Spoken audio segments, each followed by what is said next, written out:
araw po sa inyong lahat. Ako po'y nagagalak na makasama kayong muli dito sa Tindig Pinas, kung saan ang inyong mga opinyon at mga saloobin ay mahalaga. Bago tayo magsimula, kung hindi pa po kayo nakapag-subscribe sa aming channel, huwag pong kalimutang mag-like, mag-share at mag-subscribe upang maging updated sa mga makabuluhang balita at talakayan. Mga kapatid, isang mainit na issue ang muling dumitaw sa ating mga balita. Ang dating Pangulong Rodrigo Duterte, matapos ang matagal na katahimikan, ay nagbigay ng mga pahayag na tila may malalim na mensahe patungkol sa kasalukuyang kalagayan ng ating politika. Ayon sa ilang ulat, may mga pahayag siyang tila may kaugnayan sa ilang kasalukuyang lider, kabilang na ang Senador Amy Marcos. Marami ang nagtataka kung ano ang ibig niyang iparating sa mga ito at kung may epekto ba ito sa kasalukuyang mga posisyon at desisyon sa gobyerno. Ang tanong nga ng marami, ang pahayag ba ni Pangulong Duterte ay may kinalaman kay Senator Amy Marcos at sa kasalukuyang administrasyon? At ano kaya ang ibig sabihin ng mga pahayag na ito para sa hinaharap ng ating bansa? Para po sa mas malalim na talakayan ukol sa isyong ito, panoorin po ninyo ang susunod na video.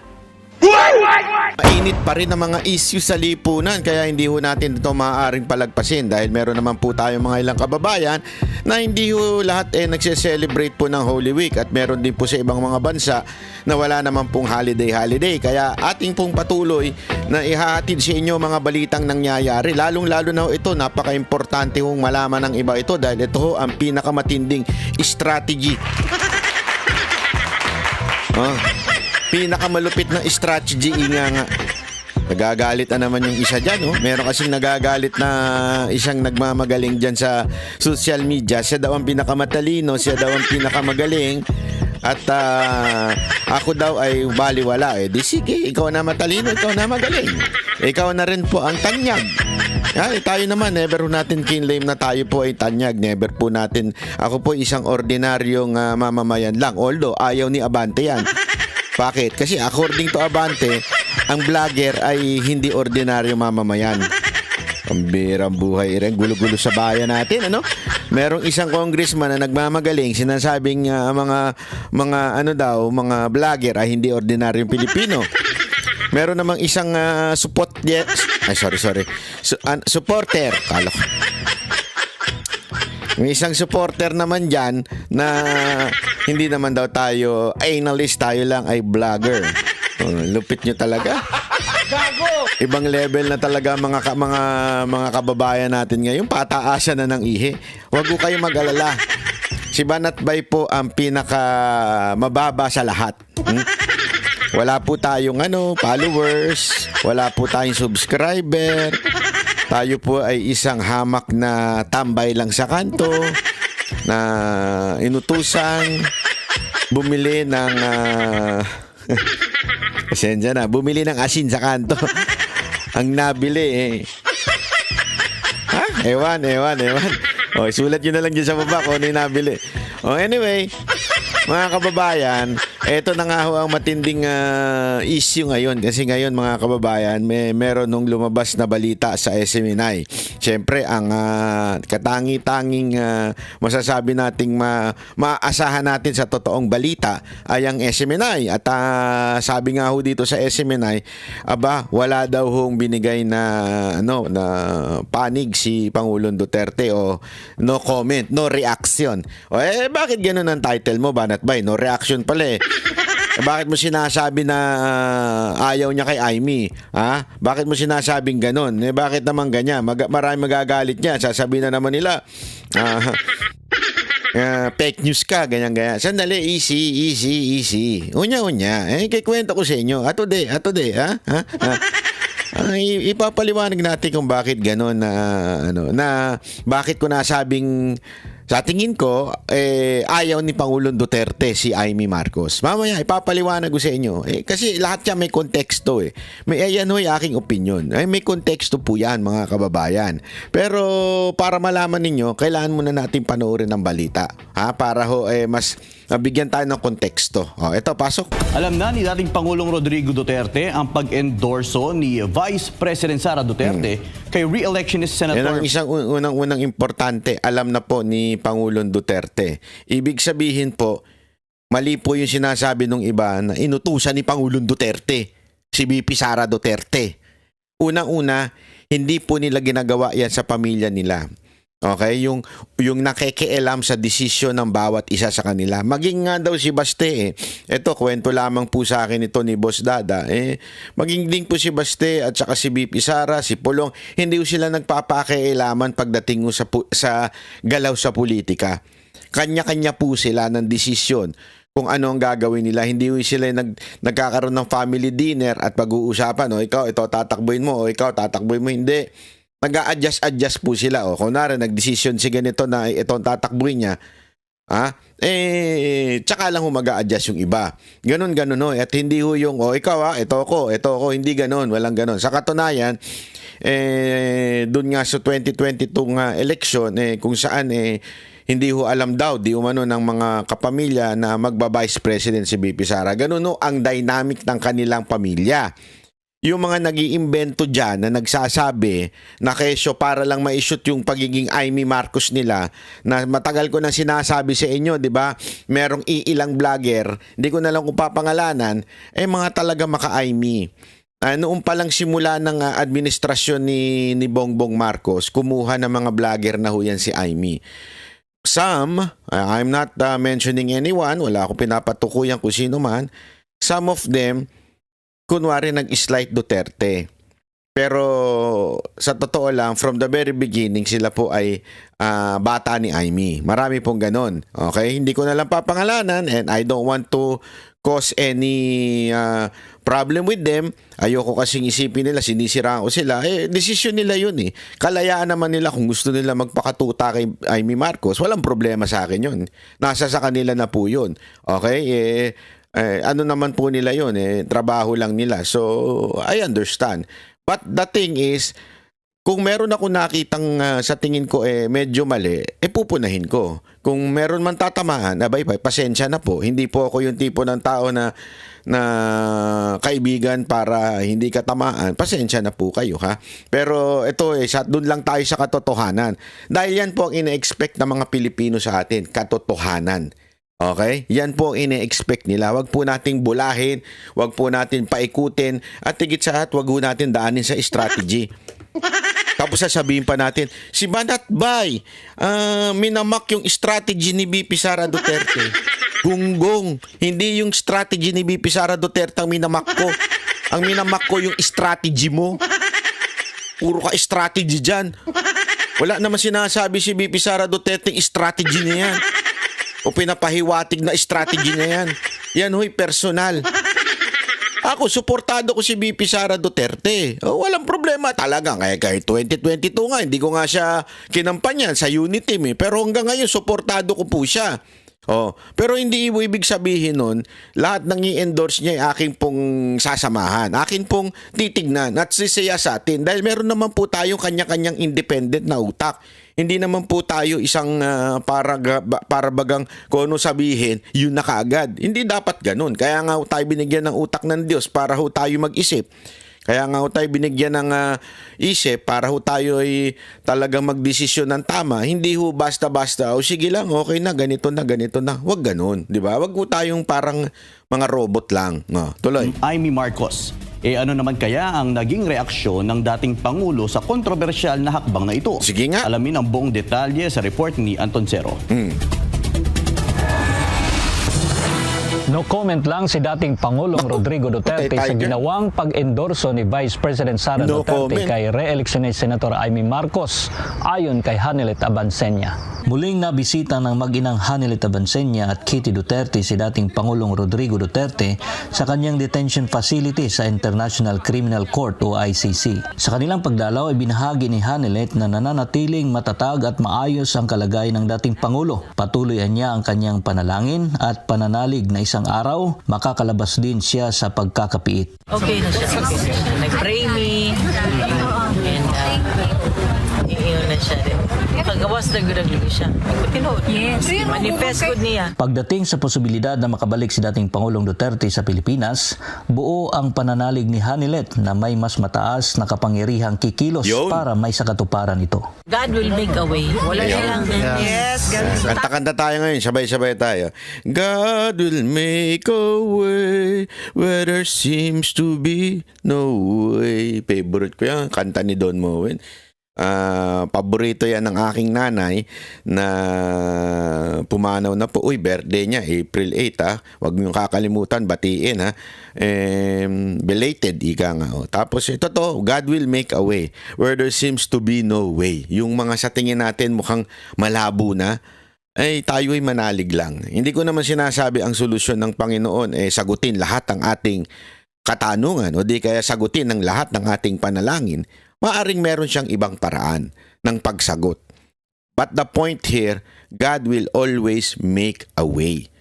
But sometimes that way, hindi natin maintindihan kung ano yun. Basta ang importante, kapit tayo na God will make a way. Oh.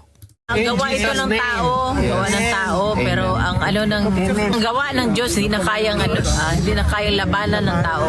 Yan ang magandang mensahe. Alam mo, yan ang magandang kasi sinasabi nung iba, ganyan si Hanilet, siguro ano lang yan, paano ano lang yan. Hindi, alam mo si Hanilet, ang balita ko devout Christian daw talaga po ito si Hanilet.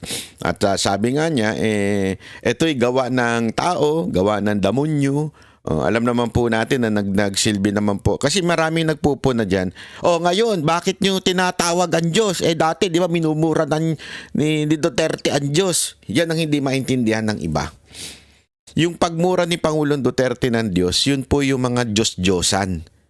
Hindi po yun, kasi ang problema sa atin, yung iba, basta lang natin tinake for parang literal yung kanyang sinabi nun, di ba? Yung sinabi niyang, your God is stupid. Which is true. Di ba? Kasi nga, my God, sabi nga niya, my God is not, ito ang sinabi niya, pinaliwanag niya. Tapos, your God is so stupid. Hindi niya sinasabing, si God ay stupid. Ang sinasabi niya doon, your God. Kasi sometimes, marami tayong God Sa totoo lang, sa buhay natin, iba-iba ang Diyos natin. Hindi ko ibig sabihin yung Diyos na lumikha, hindi yon. Marami tayong kanya-kanyang Diyos. Minsan nga, ginodiyos natin kahit yung ating jowa. O kaya, ginodiyos natin yung ating sasakyan. O kaya, ginodiyos natin yung ating karir. Totoo.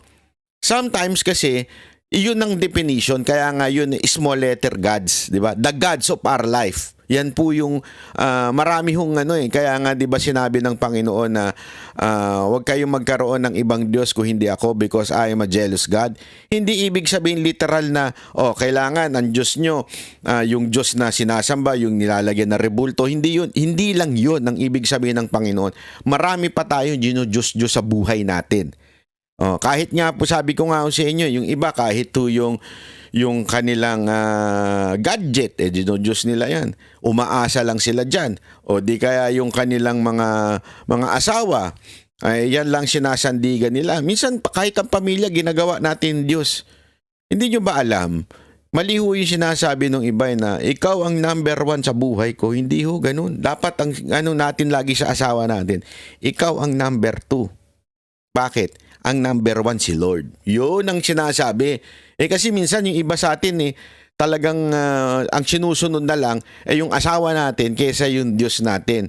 Minsan kasi nagko-conflict yun Oo, minsan nagko-conflict yung dalawa. Not every time. Kaya nga dapat ang talagang pinuno ng ating pamilya, ang talagang pinakasandigan or foundation of our family ay ang ating Panginoon.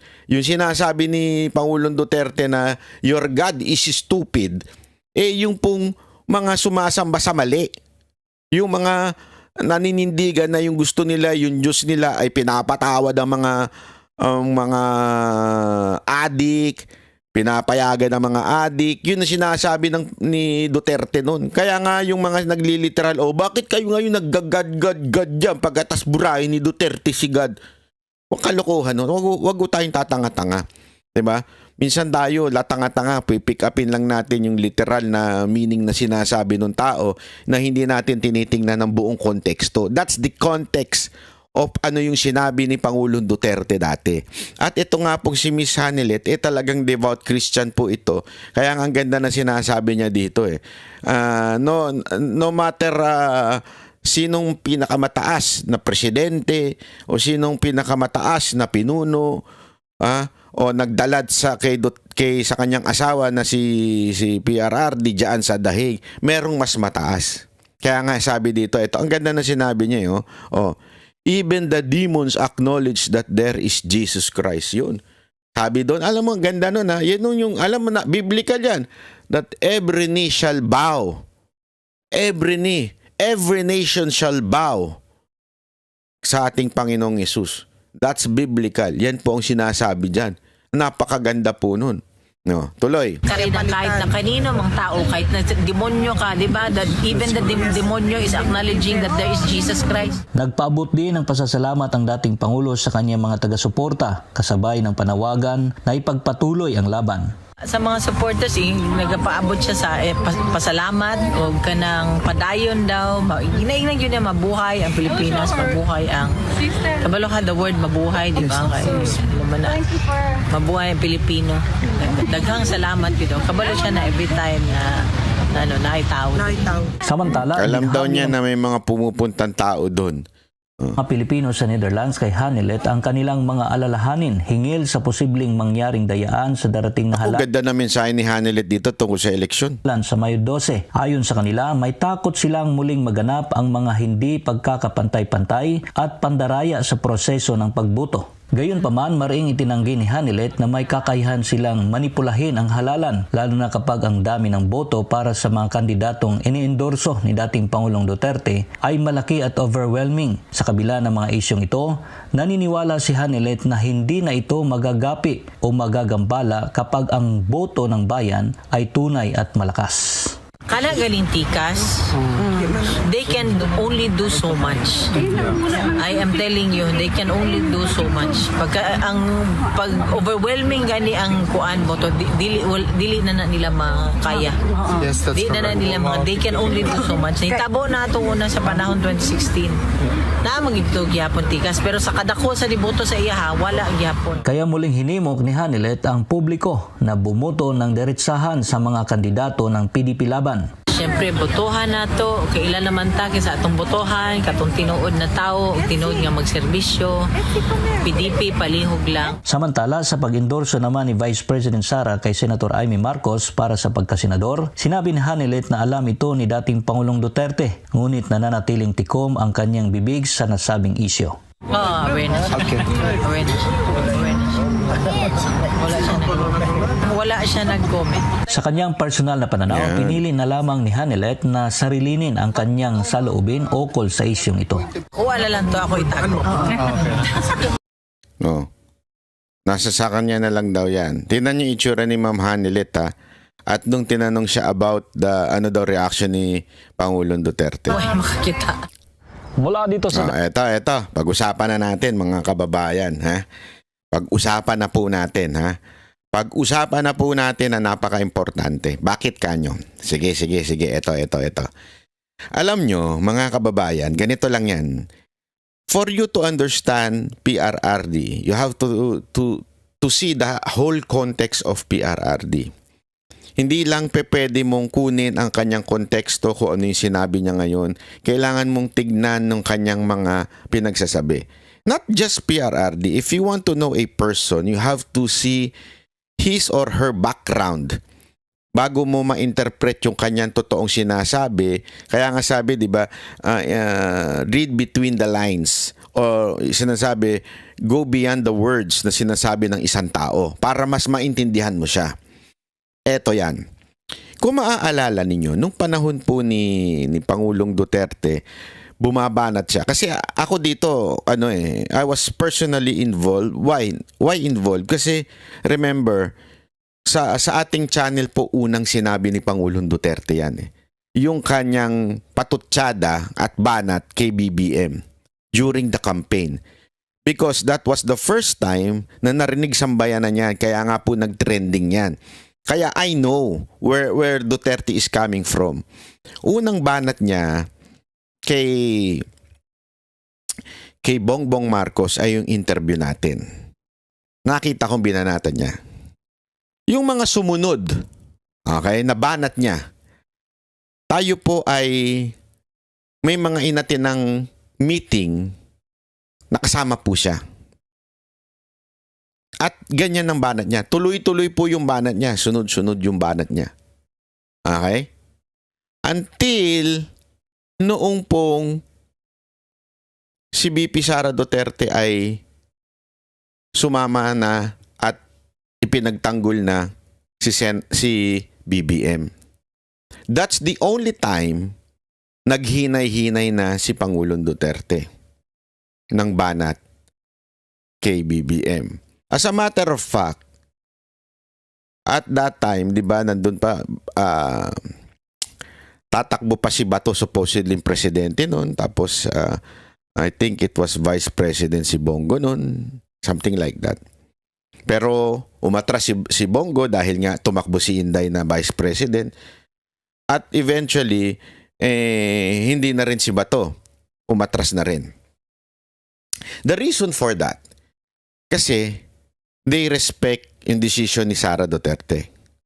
But all along, walang alam si Pangulong Duterte sa desisyon ni BP Sara Duterte until to the last minute na dineclare niya in public ni BP Sara Duterte.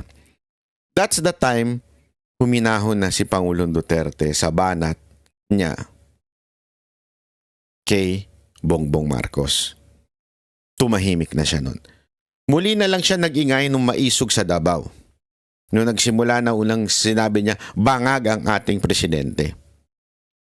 Okay, bakit? Same thing nang nangyayari ngayon. Ngayon, alam naman po natin, before the ICC, ang tindi ng banat ni Pangulong Duterte sa mga Marcos. Pero this time, muli, hindi na nagsalita si Pangulong Duterte, particular kay Amy. Sabi nga sa interview kay Hanilet, kay Ma'am Hanilet, hindi na nagbigay ng opinion si PRRD. Which we do not really know if that is true, but I think that is true. Tapos nung tinanong na rin nga si Hanilet kung what can she say about this, ang sagot din niya ay medyo ayaw na rin niya magsalita. Simpleng-simple yun. If you would read Duterte and Ma'am Hanilet's statement, kung gusto nila si Amy, kung gusto ni Pangulong Duterte si Amy, why would not he say, okay, isama na natin yan. Ikampanya na natin yan. Kung gusto niya. Diba ho? Simple lang Kasi nga, tumatakbo yun Gusto ko yun, manalo. O sasabihin ko, okay yan, gusto ko yan. Patakbuhin natin yan. Sige, go. Ano natin yan? Ikampanya natin yan. Kung gusto mo. Pero kung hindi mo gusto, what would be your reaction since your daughter endorsed Amy? The least siguro na pwede mong i-react is a no reaction. Para naman, hindi sila magkaroon ng away ni BP Sara Duterte. Para naman hindi magkaroon ng problema. Para naman hindi masabing kinokontra niya yung anak niya. The best way is not to talk. The best way is to keep quiet. But literally, it means no. Kasi if ako, yes, I would say it. Okay, let's go. Sabi ni pinapatid ni Pangulong Duterte through Hanilet, nasasabi ni Hanilet, pinapatid ni Pangulong Duterte na ating pong suportahan si Senator Amy. Kasi nga, gusto mo yun Gusto mo nga manalo. Kaya mo nga i-endorse, kaya mga sasabihin sinusuportahan. Pero kung ayaw mo, hindi mo pwedeng kontrahin. Hindi mo pwedeng sabihin, no, kasi yung anak niya nandun. So the only way is just to keep quiet. That's what he did noong unit team. Nung kasagsagan na ng unit team at pinagtatanggol na ni BP si BBM, tumahimik na lang si Pangulong Duterte. Same thing that happened now. That's why I'm saying to you, sa tingin ko, opinion ko, ayaw niya kay Amy. Kung gusto niya, in-endorse niya na yan. Kung gusto niya, lantaran niya ng sinabi yan. Kung pinahatid niya sa sige, suportahan niyo na. Kasi may mensahe nga siya dun sa mga taong na andun eh. Anong mensahe niya? Salamat sa inyong suporta. Di ba? Meron silang mensahe. Pero bakit kung suportado niya talaga si Amy, di sana sinabi niya, sige, ayos yan, ikampanya natin yan. Kaya nga sabi ko nga sa inyo, napakamalaking katarantaduhan doon po sa mga nagsasabi na gusto ni Pangulong Duterte si Amy. Ang talagang may gusto dyan yung mga pro-Amy personalities. Sila ho talaga ang may hidden agenda ever since. Gusto talaga nila si Amy. Kaya lang, siguro along the way, nakikita nilang pumalpak, sumasabit. Di ko na lang papangalanan kung sino. Pero ngayon, nagkaroon sila ng tsansa by saying, strategy yan eh. In-endorse ni BP yan eh. May strategy silang ginagawa. Meron silang chess move. Putang inang chess move yan. Sorry napaka Holy Week pa naman ngayon yung bibig ko na pasensya na. Di ba? Wala akong chess move. This is a personal fact.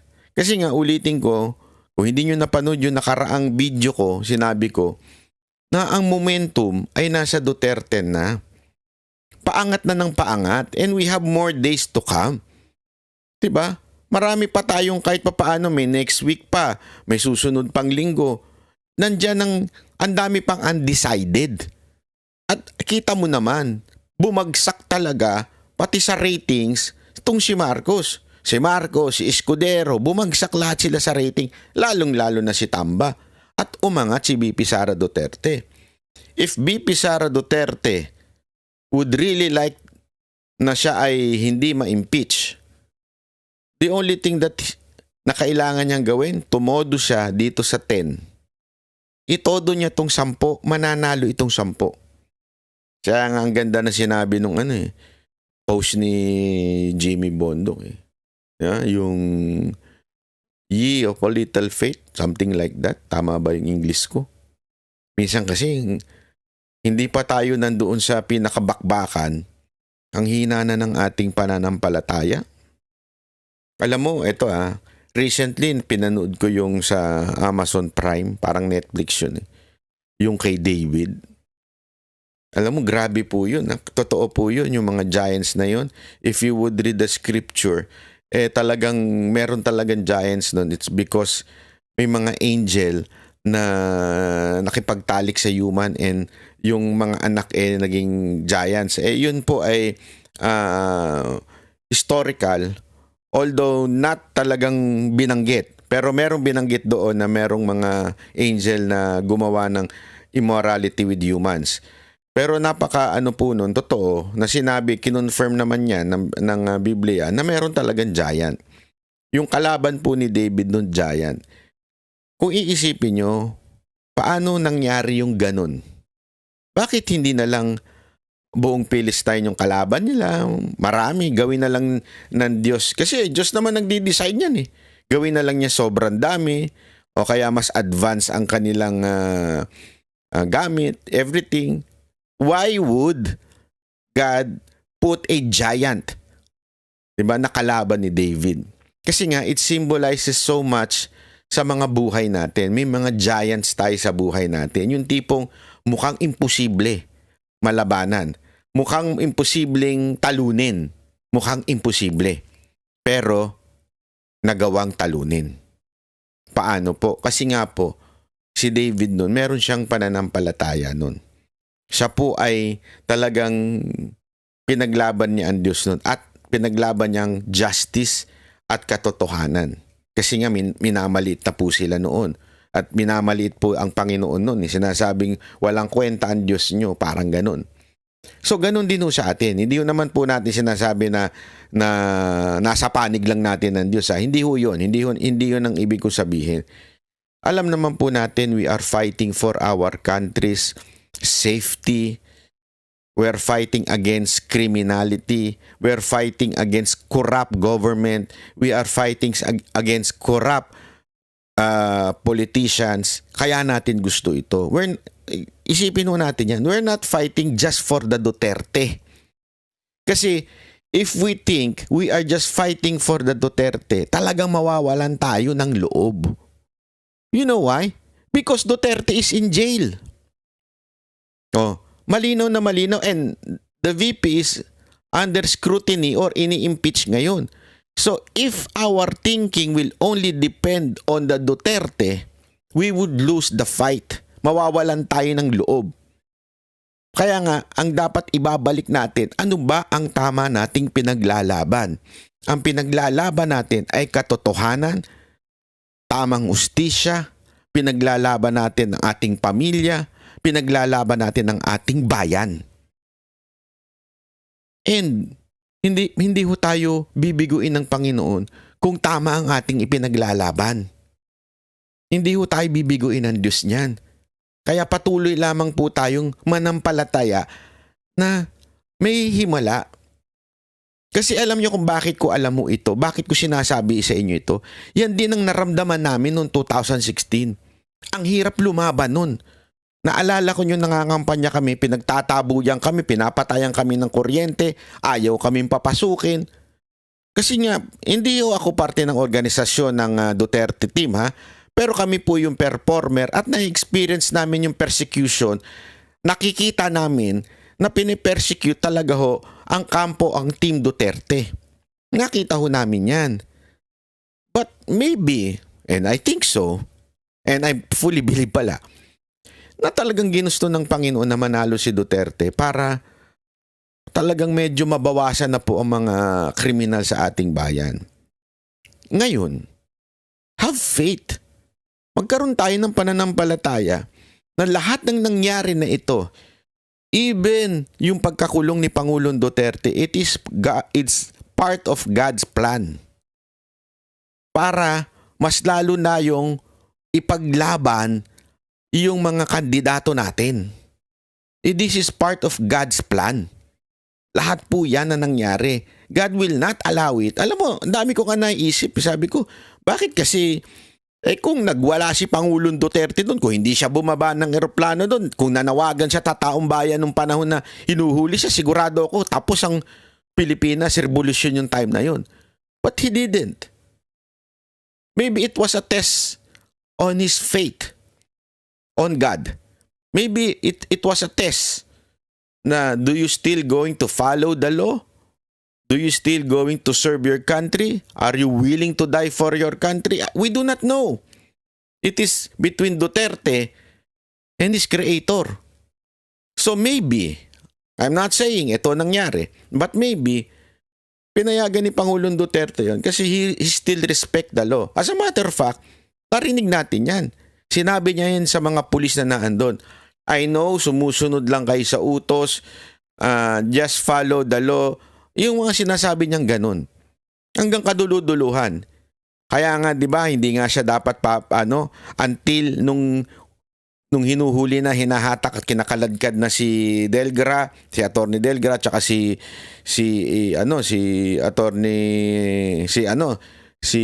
Executive Secretary, di ba? Nung dinadrag na po sila, doon na siya to save